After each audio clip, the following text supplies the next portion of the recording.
Hello gamers, and welcome back to another Cairn Solo Miniatures Dungeon Delve or Solo Miniatures Delve here on Solo Spelunking. When I did the last Cairn miniature delve, I actually had a lot of fun, so I decided to continue this format, alternating with my Star Wars campaign powered by Knave. And actually, I want to continue playing Reo and Lynn in this miniature delve format. So I decided to add a little bit of story. And I will place this miniature delve in the Forgotten Realms just to have a little world background, a little bit of lore. And during the last session, they were pretty daring and robbed the tomb of an old drow queen, Queen Peregrine. And this time they've taken on a commission from the captain of the guard of the town of Waterdeep to check out strange reports of undead activity in a village called Olport, half a day's travel away from Waterdeep.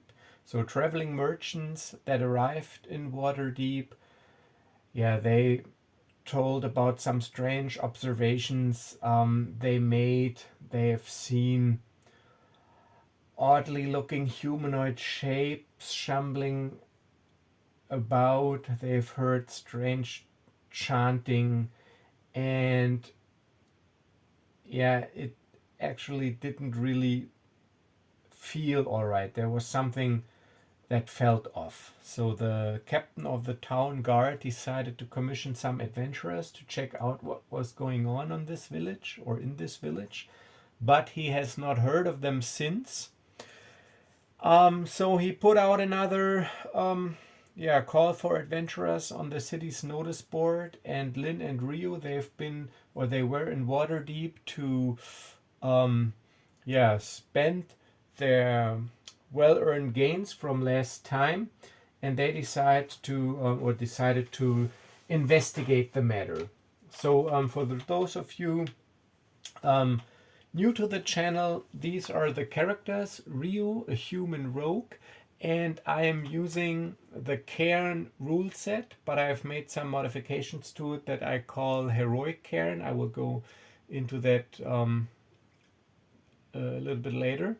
So this is Reo. He's got strength, dexterity, willpower 12. He's got 7 points of hit protection, an armor rating of 1. And since I decide to continue playing these characters, I added a little XP track down here. And for every completed delve, I will check off one of these markers. And when I got all 3 of them checked, he will gain a level. And then I will just erase those markers and check again. So every 3 completed delves, Reo or my adventurers will gain a level. And when they gain a level, I just roll 1d8 for hit protection. And basically that's it. I will not increase their stats, but I might spend their gold to buy stuff. So off camera I rolled with 2d6 how much gold they gained, and it was 900 gold that they found in Queen Peregrine's tomb,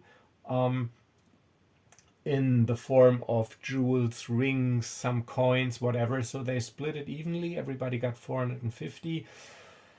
This is money they can spend maybe later on magic armor, weapons, healing potions, or other kind of gear. So that's their inventory. The number of dots indicates the number of slots every item takes in the inventory slot system. And they have 3 uses of their water skin that they can use to regain hit protection, but only if no enemies are on the map, and it takes an action. So this is Lynn, and she's an elf warrior wearing elven chainmail, which is pretty light, so this is why it's not bulky, and a shield, an elven blade, She's got a crowbar and also her water skin. She's pretty tough. She's got 3 armor, 8 hit protection, but she already used her fate point last session, and what that is I will explain shortly. So she's also level 1, and this is her XP track down here.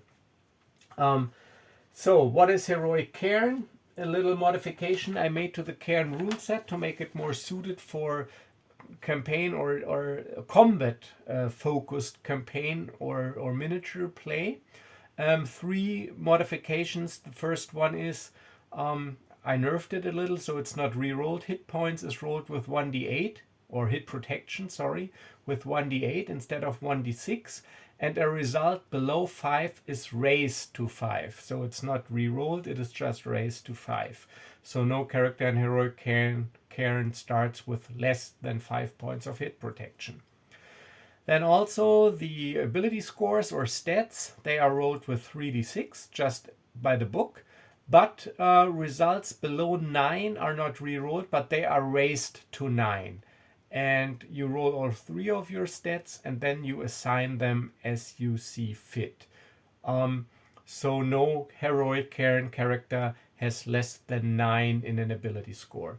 And the last modification, every player character has 1 fate point and only 1. It is a once in a lifetime resource that can turn a failed critical damage save into a successful one.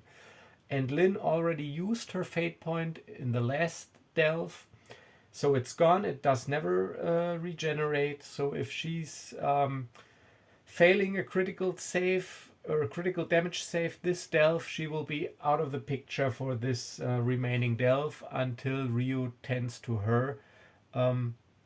He still has his fate point. Alright, so this beautiful map you see here is the beautiful village of Olport. Well, and it is not so beautiful anymore because it is now infused by or consumed by necrotic energy.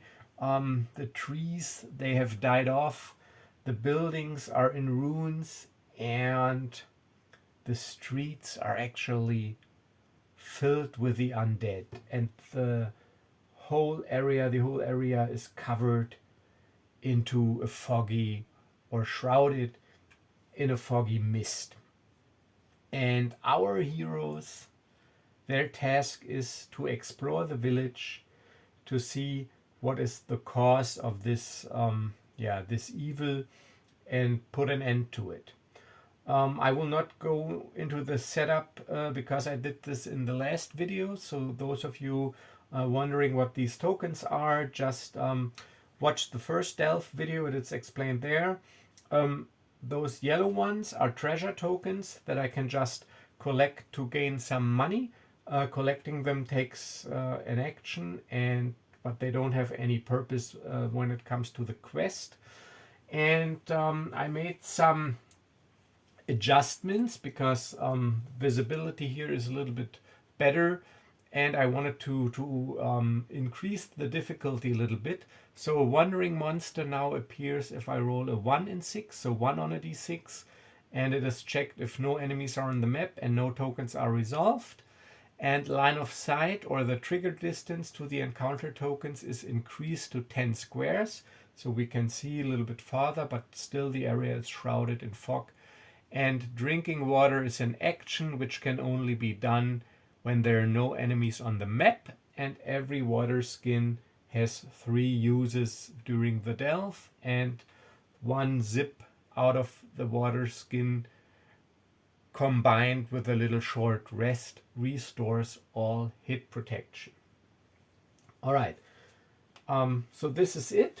I'm using the Cairn rule set, and I reread the rules, and I figured that with 1 move, characters in Cairn, they can't move 30 feet but 40 feet, which means 8 squares. This is the standard dungeon scale, with 1 square equaling 5 feet in the real world. Alright, so we start our adventure with our heroes Lynn and Reo arriving at the village of Olport. Okay, so for those of you who don't know our heroes yet, this is Lynn, our female elven warrior. It is a pre-painted Dungeons and Dragons miniature. I really like pre-painted minis. I'm not into painting minis at all, but I do like these pre-painted ones. And when the collectible D&D miniatures game was still a thing, I was pretty invested in it, and so I got a large collection of miniatures that I really like and use for different scenarios, adventures, and whatnot. And this is Reo, our human rogue with his rapier and leather armor. Alright, so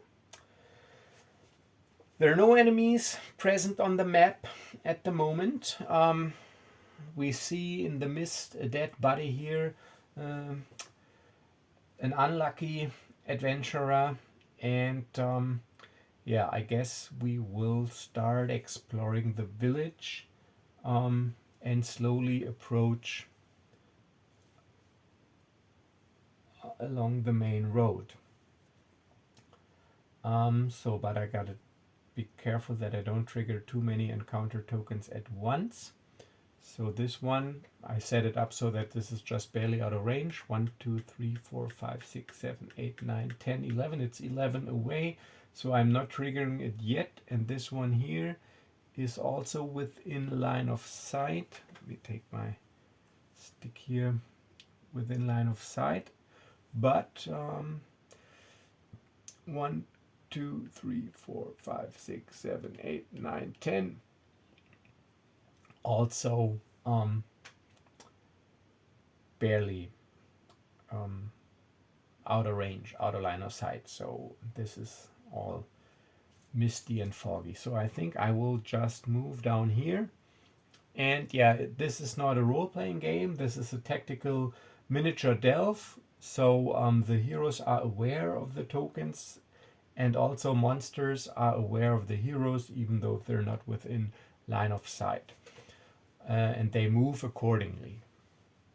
All right, so we will just, maybe it's better to get off the main road and see what's between these huts here. Yeah, all right, so we go down here, 8 squares, 40 feet, 1, 2, 3, 4, 5, 6. She will just move down here to peek around this corner, and Reo, he will just go 1, 2, 3, 4, 5, 6, 7, 8. No, that does not make sense.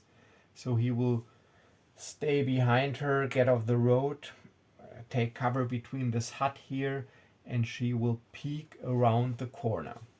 Alright, so there are no monsters on the map, but we do trigger an encounter token, this one, but no other encounter tokens because they are either out of line of sight, because this is blocked by the structure here, or they are too far away. Now let's see, 1, 2, 3, 4, 5, 6, 7, 8, 9, 10. Yes. All right, so I'm resolving this encounter token, and I will roll 1d12 to see what I encounter.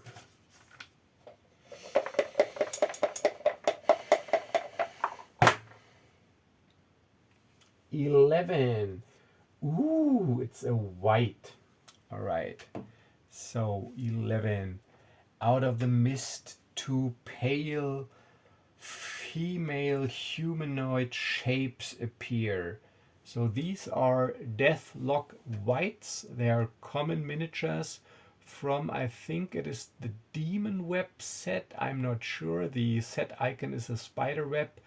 And yeah, they're common miniatures, and I got 2 of them, and this will be the encounter. 2 Deathlock Whites. So basically they're ghosts. And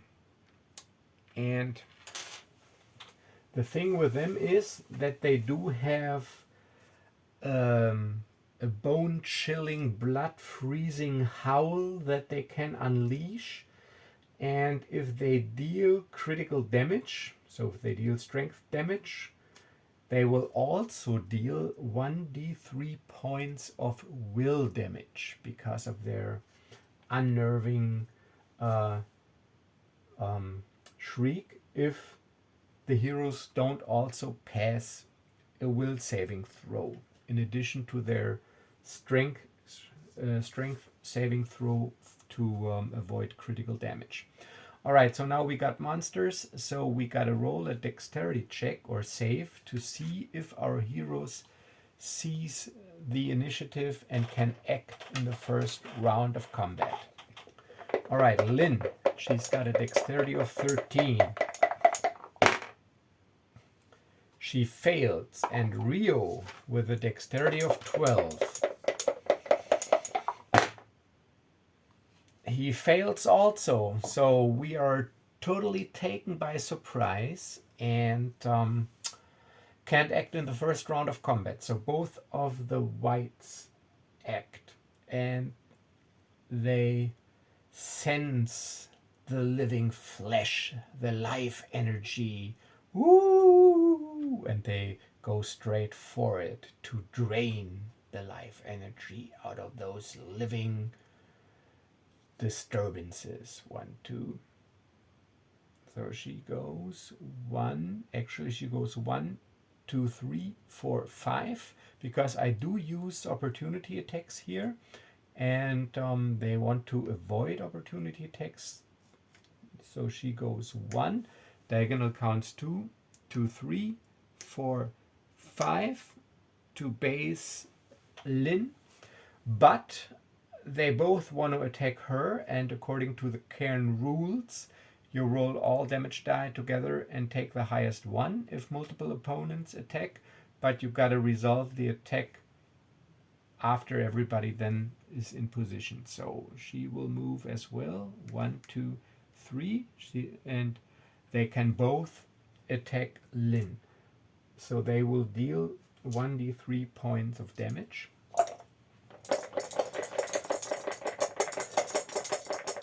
Yeah, white 1d3. And we only use the higher one. All right, 5. Lynn has a damage reduction or armor value of 3. So she manages to fend off these whites, but it exhausts her a little and she loses 2 points of hit protection. And she's now at 6 hit protection. All right, so now it is our hero's turn. Both heroes can act. Yeah, and I'm a little bit in a bad position here because Reo, he can't actually attack from where he's standing because you can't move through enemy creatures.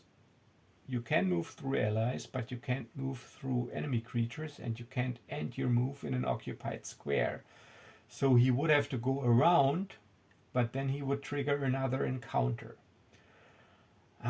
That's pretty stupid. I should have just moved him over here with a double move. Damn. All right, so I'm stupid, and now I suffer the consequence. And yeah. Damn. Let's see. Maybe Lynn. Reo provides moral support, and Lynn will attack the white in front of her, and she deals 1d8 points of damage with her elven blade, with her elegant elven blade. 4 points of damage. The whites, they do not have any armor rating because they're only wearing basically a robe, but they got 5 hit protection. So she's got 1 point of hit protection left, and I will track hit protection damage with a white d6 and critical damage with these red d6. So she's taken 4 points of hit protection damage and got 1 point left. They got 5 points of hit protection. Okay. Whew. So now it's the white's turn again, if I do not decide to move Reo. You know what? Damn, no, I will also trigger this one here. No, I just... but what I could do... Oh no, I just stay put. I stay put. Alright, it's the white's turn. This white is attacking, and this white is attacking. And so I roll both damage die. 5 and 2, so we take the 5, subtract 3, 2 remaining. So Lynn is at 4 points of hit protection. And now it's the hero's turn. Lynn. Attacking with her elven blade. Oh god, 2. Alright, but that's enough to deal critical damage. So it takes off her the last point of hit protection and deals 1 point of critical damage, but this is enough to trigger a critical damage save. And the whites, they only have a strength of 6, so it's reduced by 1, so that's a strength of 5. And here is my enemy d20 here, the black and white one. So this white has to make a critical damage save, strength save, and she fails with a 20, so ooh, she is taken out of the picture. Alright, so that was Lynn's attack. And she will stay put, and now Reo, he will move. Even though he will suffer an attack of opportunity, he just takes one for the team. So he will move 1, 2. And as he leaves this threatened square, the white attacks him.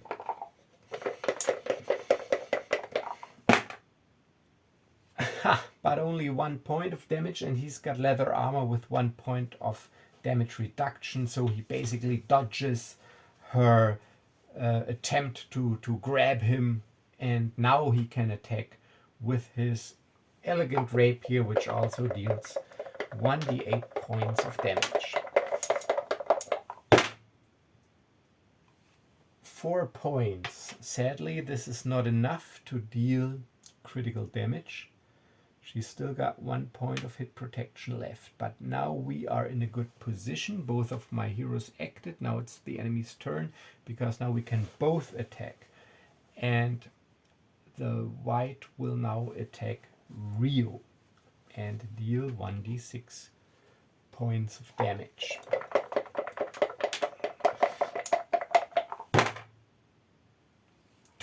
Which is reduced by 1 to 1, so Reo is at 6 points of hit protection. And now it's the hero's turn, and now we both attack the white.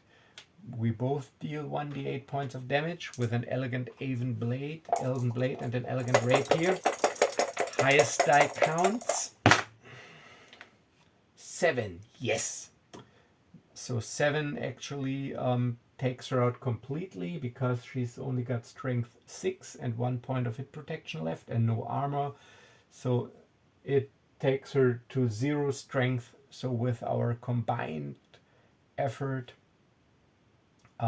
we take her out. So this was our action. Now we can both still move before the round ends. And let's see. Do I want to waste a zip of... damn. Decisions. So Lynn is at 4 hit protection. If I move out of line of sight and no wandering monster is triggered, she could use her action next round to take a zip out of her water skin to replenish her hit protection. But then she's only got 1 left. But If she takes critical damage, she does not have a fate point. It could be pretty tough. So I think, let's see, 1, 2, 3, 4, 5, 6, 7, 8, 9, 10. So yeah, I'm still pretty far away. 1, 2, 3, 4, 5, 6, 7, 8, 9, 10. But here I'm definitely out of line of sight. So we will stay put. So it's the end of the round. No monsters on the map, but also no token triggered, which means I check for a wandering monster on a 1 on 1d6. Please, no wandering monster, please.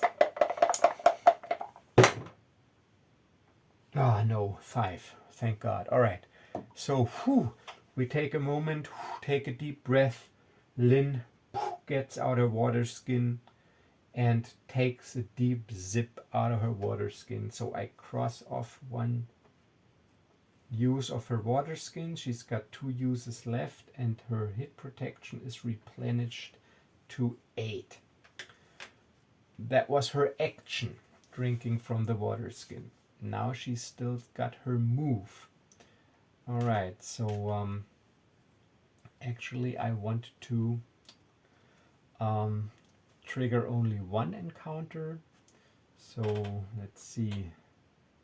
But the thing is, I'm still within line of sight, so I might as well try to trigger this one first, so that I still have cover from this one. Let's see where I need to be. 1, 2, 3, 4, 5, 6, 7, 8, 9, 10. All right, so if I'm here, I will trigger it, and I will still have, I'm still out of line of sight because here's the structure here. Let's see from this corner. Yeah, I will. Yeah, I think I'm still out of line of sight. All right, so this time, so this is our move now. Her action was to drink. He didn't take an action, so we're just moving. 1, 2, and 1, 2. And now 1, 2, 3, 4, 5, 6, 7, 8, 9, 10. All right, so Reo. Let's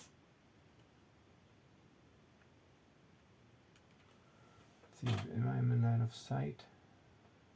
This corner. Yeah. All right. So Reo triggers this encounter. So no wandering monster check is made. I'm triggering this encounter. So let's see what I discover.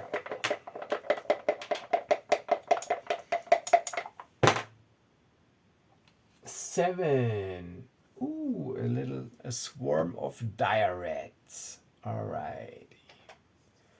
So even though I do have a lot of minis, I don't know why, but I actually do not have any plastic dire rat miniatures. So this is why I have to rely on Pathfinder pawns, which I also do really like. I think they're great value for money. I mean, sturdy cardstock, full color illustrations, and the boxes, they come with bases. So actually I really do like them. I do have a lot of them as well, especially like the Inner Sea box or the NPC Codex box. Great for player characters as well. So this structure is occupied by a swarm of hungry and filthy and disease-ridden dire rats who just smell us approaching and get into a feeding frenzy. So let's see if we can seize the initiative. Reo.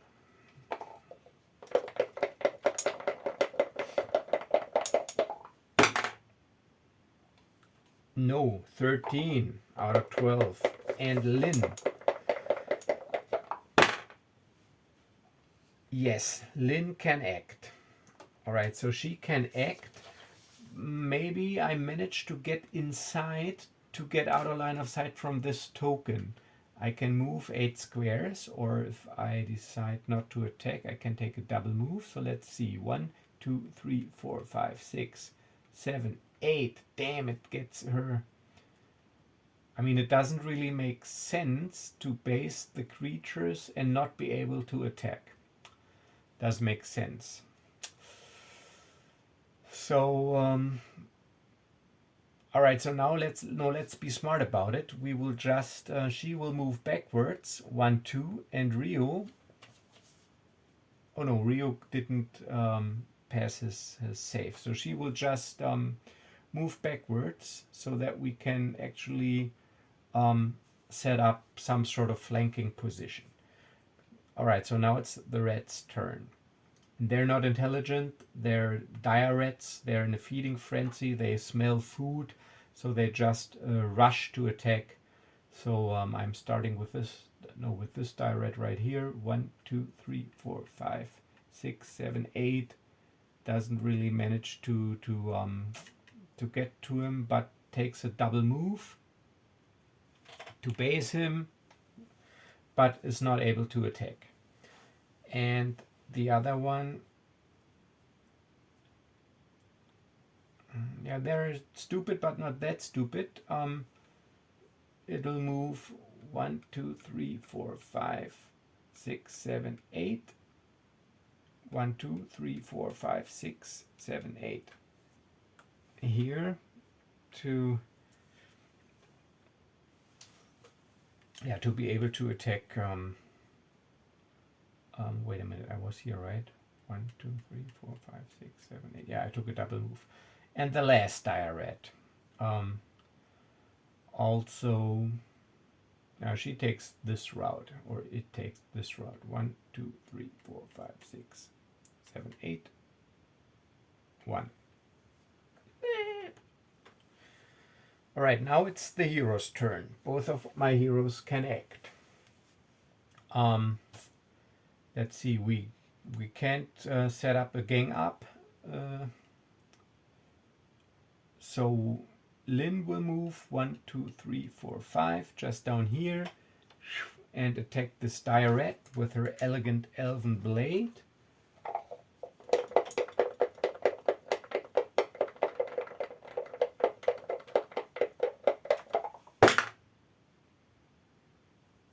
And 3. All right. Dire rats, they're pretty weak opponents. 2 hit protection, 2 strength, no damage reduction.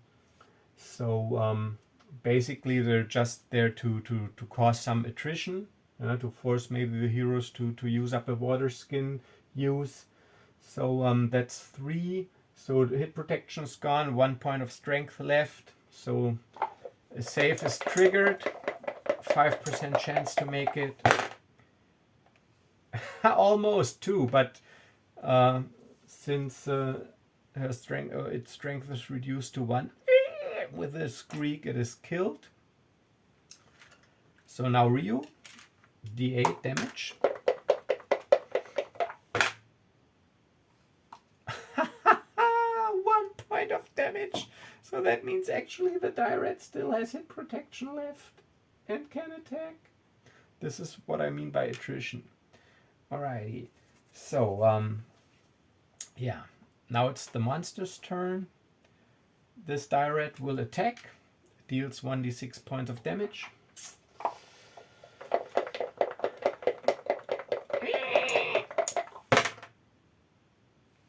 One. Okay, so thanks to my leather armor, I am not really affected by the attack, but the other one will now head for Lynn. 1, 2, 3, 4, 5, 6, 7, 8. 1, 2, 3, 4, 5, 6. Double move, but can't attack. All right. Heroes. Reo, starting.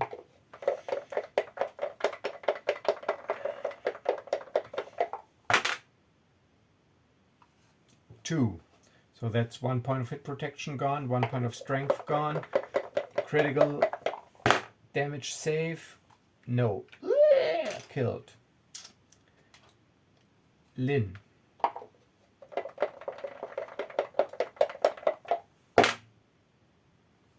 Six. Alright, that's it. 2 hit protection, 2 points of strength. Direct is dead. Alright, so it was our turn, so we attacked. That was our action, so we can still move.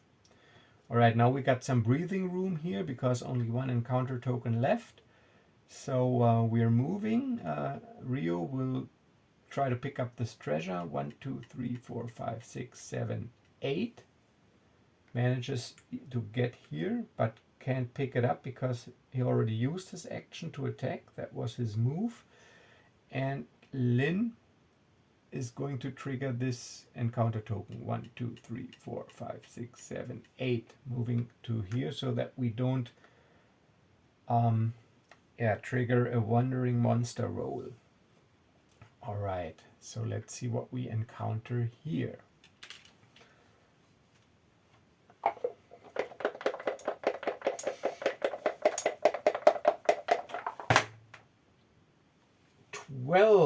Alright, so 12 actually is the quest encounter, but so because this is random, I didn't want it to end it on the very first lucky roll.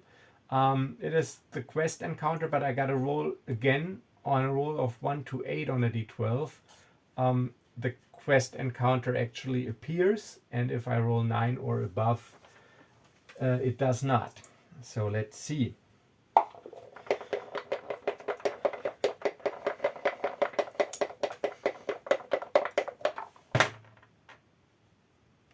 Three.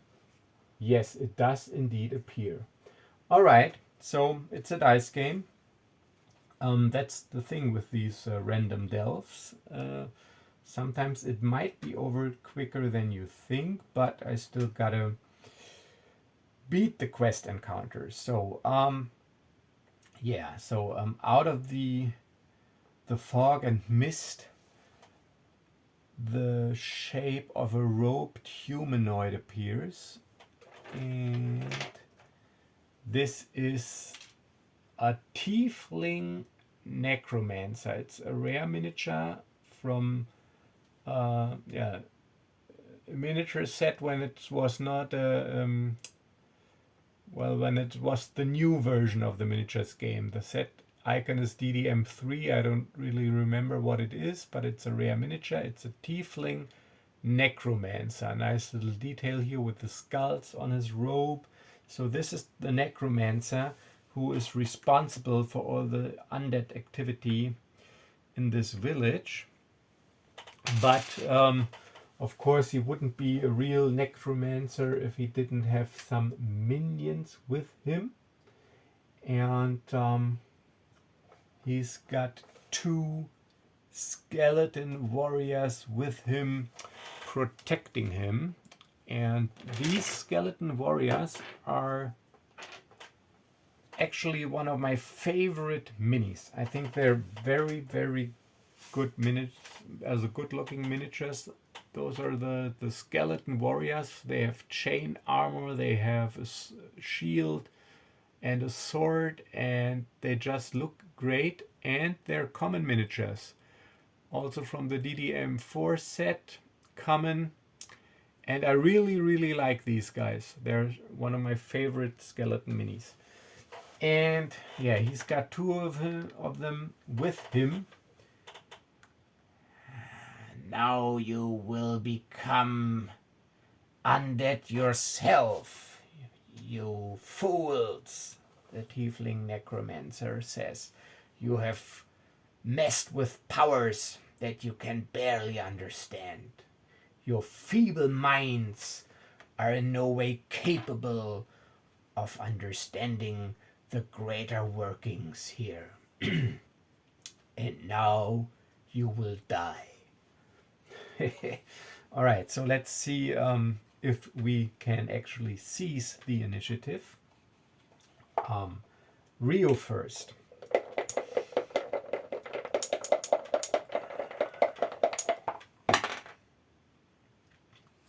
No, he does not. 15 out of 12. And now Lynn. 13 out of 13. Yes, she does on the point. So, yeah, she's actually in pretty good shape. She's got 8 hit protection. And she wants to take on the necromancer. So she acts, then the enemies, and then the heroes, and then the enemies. So this is what I really like about Cairn. I really like that there's no like initiative rolling in the classic sense. So it just goes back and forth. Everybody acts, except for the first round where you have the option to try to seize the initiative. Otherwise, yeah, you're actually at a disadvantage. And I really like the mechanic, and this is what I think is really fun, that you do not roll to hit. That basically every combat round something happens and the situation changes.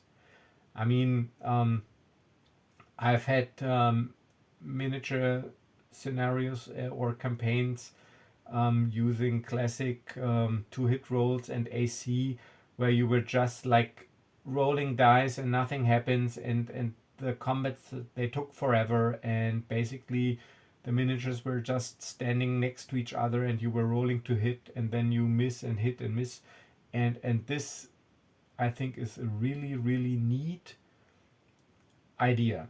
And I was skeptical at first, I have to admit it. I've been skeptical, and I was not sure how to actually do it, even playing with miniatures, because of this 2 people or 2 creatures attacking 1 target. But this is my first time, my second time only using this system, Cairn, with miniatures, and so far it is really nice. Just a little side note. All right, so she sees the initiative. So Lynn will charge the necromancer, but she will leave room for Reo, so she will go 1, 2, 3, 4.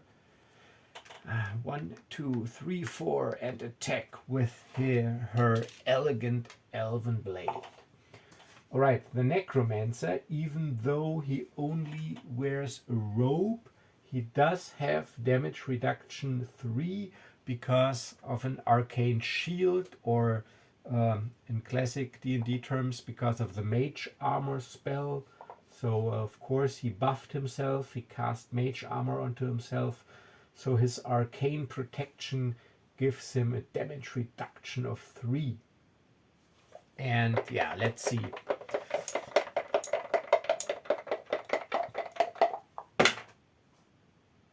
Three points of damage, which is negated by his arcane shield, his mage armor. So the blade makes contact, but a blue shimmer engulfs the blade and the necromancer and repels the blow. Damn you!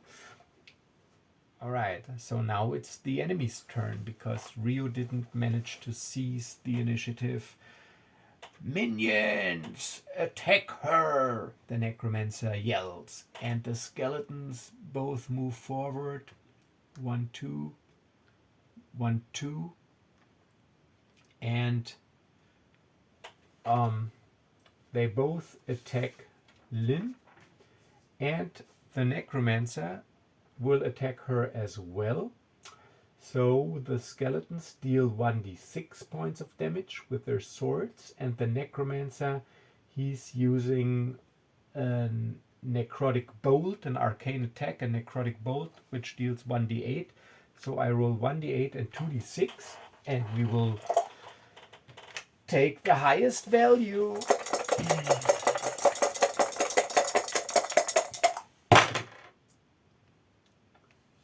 Oh, 4, 5, 6.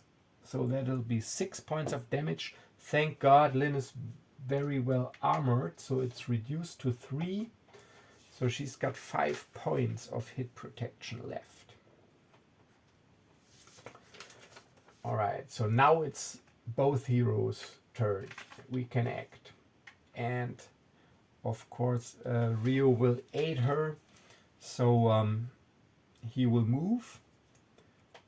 1, 2, 3, 4, and then Lynn and Reo will both attack this skeleton because Reo can't attack the necromancer. And yeah, so we both attack this skeleton to try to reduce the number of enemies. And we both deal 1d8. However, the skeletons with their shield and chain armor have a damage reduction and armor rating of 2.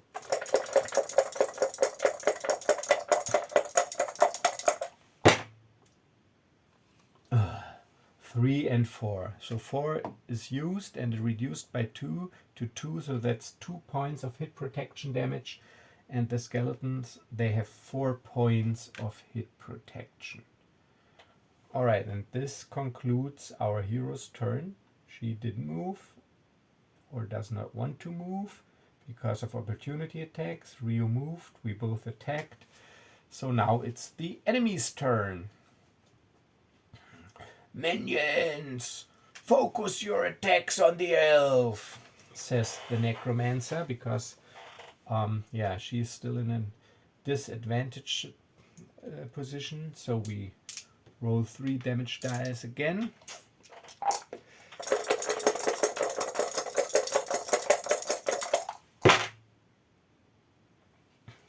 Haha, 1, 2, 2.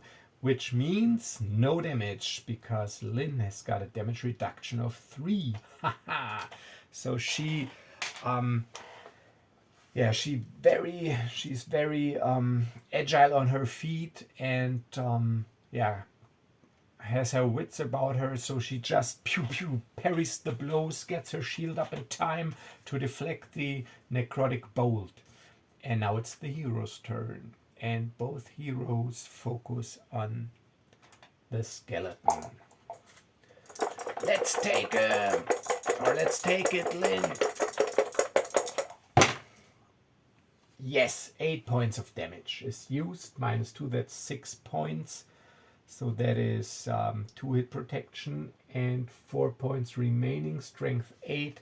So the skeleton has to make a critical damage save versus 4, strength 4.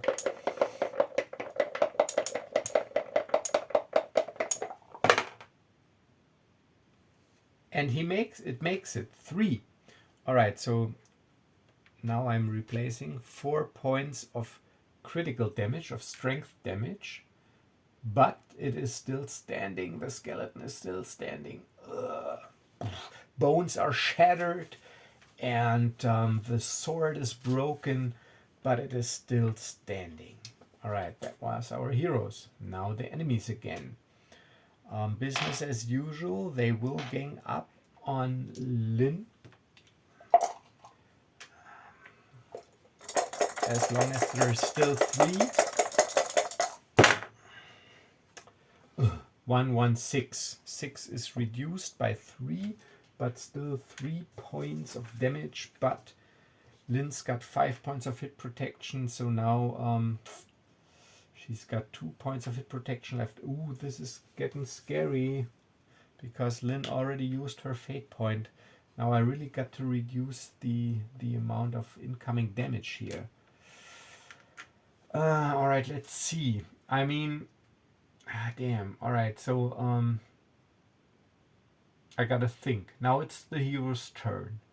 I think if I should split the attacks, but maybe not, because we both deal 1d8.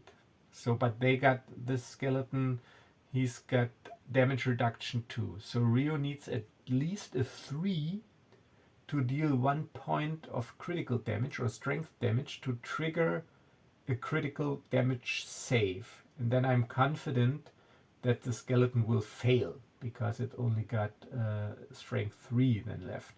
However, if I roll a 1 or a 2, I will not deal any damage, and Lynn can't attack him then. And yeah, but she is also not able to attack, to take out the other one with 1. You know, maybe if me. It's never a good idea actually to to divide the damage, we should focus on one target. So, all right. So both of us, even though it might be a waste, attack this skeleton here.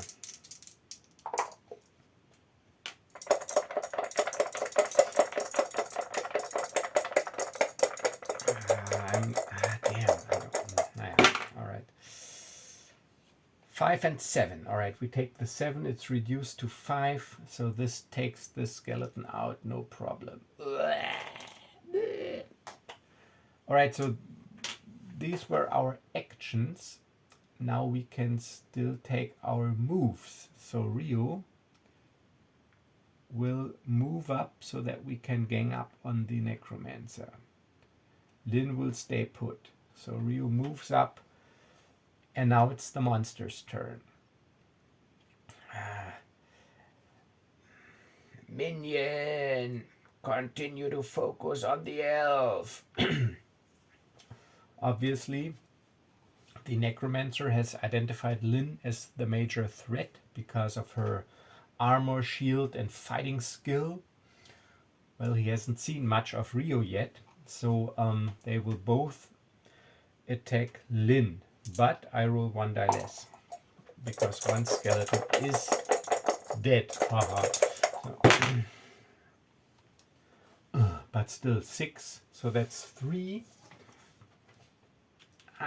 No, this takes her down to 0 hit protection, and she takes 1 point of strength damage. However, she's now at 14, which gives her pretty good odds to make the save. But the fate point is gone.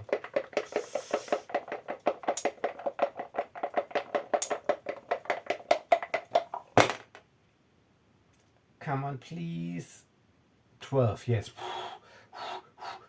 All right, so Lynn stays in the fight, and now it is the hero's turn, and now we both focus, of course, on the necromancer,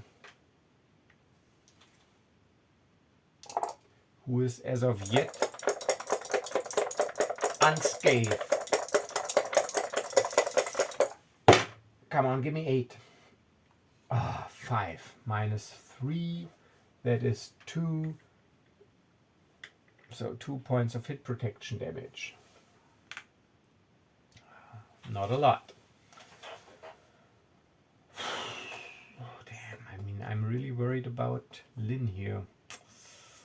But if I move her backwards, she will take opportunity attacks, which is also not good. But, I mean, she will take attacks anyway, so I might as well move her out of the way.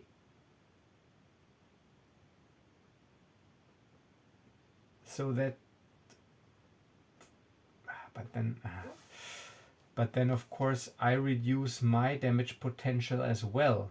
But, I mean, Lynn, she will not survive this, I think. Or at least, she will not be dead if she fails her save. She will be, out of the game. And if Reo survives, he can tend to her. Yeah, no, I gotta hold the line. I gotta hold the line. All right, so it's the enemy's turn. We just attacked. Nobody is moving. Aha! We wear her down, minion. She's bleeding already. Take her, the necromancer says, and they of course attack Lynn.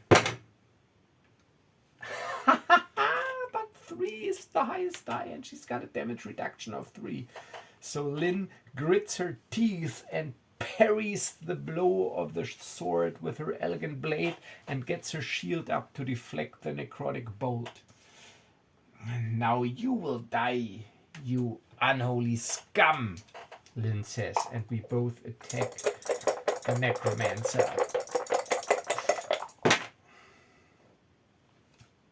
Yes, 8 minus 3, but it's 5. 7 points of hit protection damage. But, of course, he's a necromancer, and the quest opponent, he's got 10 points of hit protection, but only 7 strength. So if I manage to cause critical damage here, I'm in a good position. And that was a very decisive blow. 5 points of hit protection damage. Yeah. Okay. So, again, the undead horde attacks Lynn.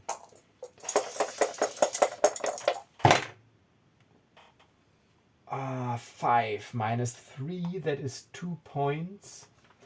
So Lynn is at 12 strength and needs to pass a critical damage test. Please, come on. Yes, she makes it a 6. Once again, she feels the necrotic energy eating away at her life force, but she holds on and fights on.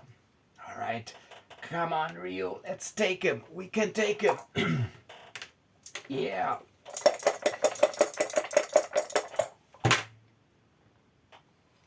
Yes, another 8 points of damage. So that's 5 points.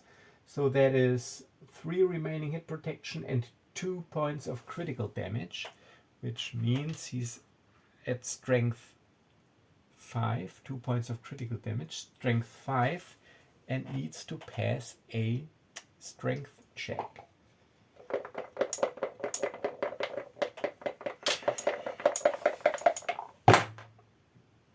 But he makes it. He makes it with a 1. Oh, look at this, a 1. So he also is infused by this necrotic energy that gives him his powers, and he clings to his unholy life and fights on. Which means now it's the monster's turn again. Minion, take her! And again they concentrate on Lynn.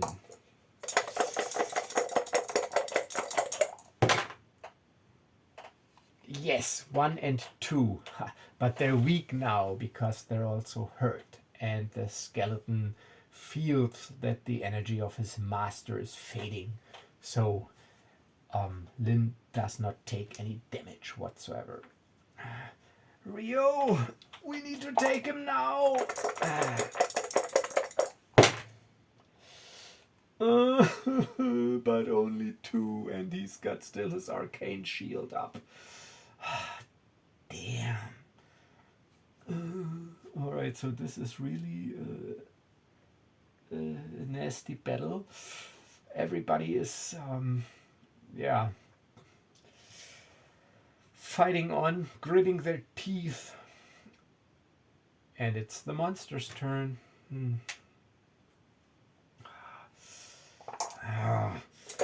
We need to get rid of her. Her life force will fuel us, my minion. 3 and 4, which means only 1 point. She's got 11 strength left and a pretty decent chance, 55%, to make her critical damage save. But still. Yes, the 4. She makes it. Come on. All right. Reo, it's now or never.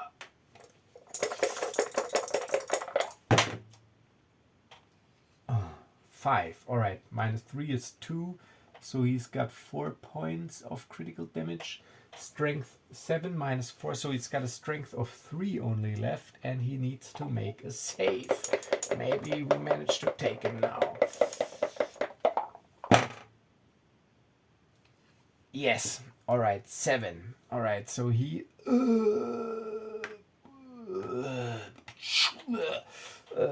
Reo trips him, and he stumbles forward and into the blade of Lynn. She pierces his throat, pulls the blade out, and he goes down. However, the skeleton fights on. Even though the necromancer is dead, it does not cause the skeleton to crumble because the necrotic energy, it lingers, but it's alone now. It deals only 1d6 points of damage. Oh wait, I can still move because we did our action, we killed him, so now we are going to move. She will stay put, but Reo will move up so that he can take out this guy. Oh no, wait a minute. Let's see, did I miss that? I was here. Yeah, alright. I missed it, sorry, but I mean, we're in line of sight of this token. It is triggered. I will trigger it, yeah, at the end of the round. All right, so, yeah, he moved up. And now it's the monster's turn. And then we trigger the token. All right, the monster is attacking. All right, let's see now. Reo moved up and the necromancer is gone. So this one is not pretty intelligent. I will roll a d6. 1, 2, 3. It'll attack Lynn. 4 to 6. It'll attack Reo. Of course, Lynn.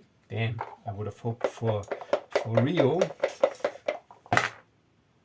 But 3 is negated by armor, so that's good. All right, so now we're going to trigger this one that I forgot. And let's see what happens and appears. Maybe we need to retreat, but we did kill the necromancer. We will come back to fight another day. 3, 2 vampires spawn. All right, so as the sun sets out of the shadows and out of the misty fog, 2 vampire spawns appear. So these are the ugly looking vampire spawns. They are from the Death Knell set and Uncommon Miniatures. And they appear. Should have appeared earlier, but the sun was still up. All right.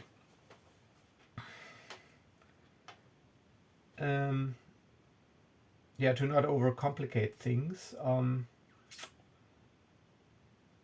I will, because they just appeared, now it's a new round, but there's already this monster there, so the skeleton attacked, then at the end of the round they appeared, so now the heroes act, and then all the monsters act. Okay, yeah, so we use our action to both attack the skeleton.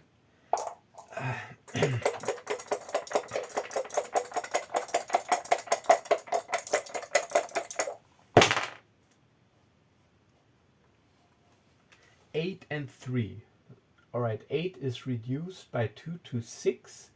Skeleton has 4 hit protection and 8 strength, so now he's got 0 hit protection and 6 strength. But he does, or it does have to make a critical damage saving throw